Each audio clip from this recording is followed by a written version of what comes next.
I had begun self-medicating with tramadol.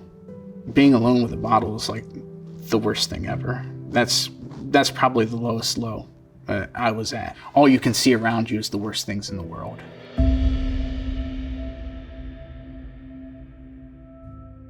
Hi, I'm Brian. Served in the U.S. Army. I was a 68 Whiskey medic, and I served from 2009 to 2013. I actually grew up with a long family history of serving the country, like going as far back as like the French and Indian War. Felt a little like destiny. One of the big things that kind of affected me is I was ready for like combat, and I had the mental aptitude. But the thing that struck me was when we had to help injured Afghan civilians, especially kids. A big part of my PTSD has to deal with an event there. I couldn't do crying kids because it just took me back to that moment. This really broke my heart because I lost a lot of time with my nephew. I was actually married while I was in, and my marriage fell apart while I was deployed. Couple that with the fact that I got injured while I was there, like shrapnel or gunshot wound, but I had injured my back and my knee. You learn to channel all your emotional responses into anger. My transition, I kind of just stumbled and fell out of the Army is a good way to like put it. And then when I got back, I started like getting my hands on pain pills and stuff. I was drinking a lot. I got to the point where I'd be out partying all night.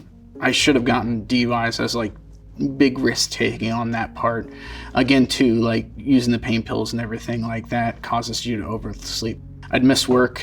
Probably in the first 2 or 3 years I was home, I think I ran through about 6 or 7 jobs. I couldn't hold anything down. By like 2018, I was drinking so much and using pain pills so much that I ballooned up to like 240 pounds. Obviously, like you pour heavy because everyone's drunk. They don't know that's how drunk you are and how much you're drinking. So it's weird how you create an environment to justify your addiction. My mom, she asked me to go and speak with somebody, and she was like on the verge of tears about it.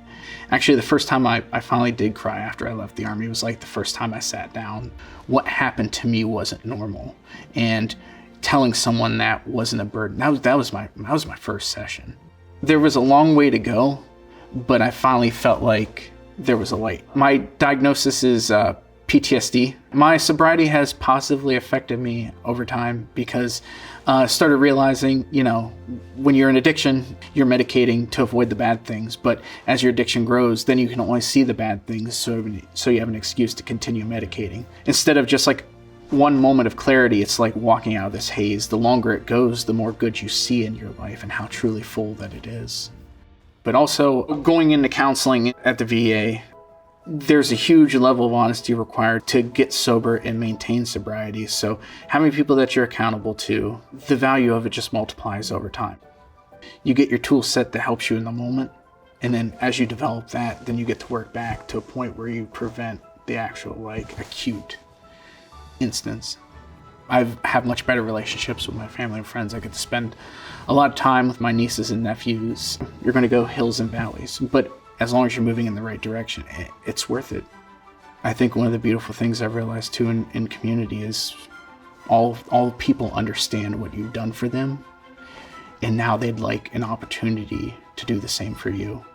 And there's this beautiful thing that happens where you, at some of your hardest and darkest and lowest moments, those people come for you, and you see the return of investment on community.